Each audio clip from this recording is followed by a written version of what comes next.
এ শোন আমেন, আজকে সন্ধ্যায় একবার খেলার আসর করছি, বুঝলি? আসিস তোরা। আজকে তো আমার ভাগ্যে পক্ষী আছে। अच्छा ठीक है समझ गया। ইসরে 3 গুণের আশায় সব শেষ করে পেলাইলাম রে আল্লাহ। ল 2 গুণ।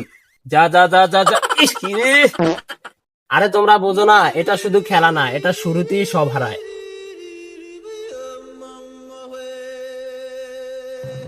কইছি না, এই গেমটা এমনই, প্রথমে জিতা পরে হারানো, এটার নিয়ম। এটা শুধু টাকা হারানো না, এটা টাকা, মান সম্মান সব হারানো। ঠিক বলছিস। চল আজকে থেকে অন্য কিছু করি, আর জুয়া খেলবো না। আজকে থেকে আমরা শপথ করি। আমি শপথ করিতেছি যে আর কোনোদিন আমরা ওয়ান এক্সট খেলবো না, আমরা কোনো জুয়া খেলবো না, আজকে আমরা সৎ পথে চলবো। ঠিক আছে, চলো। আমেন।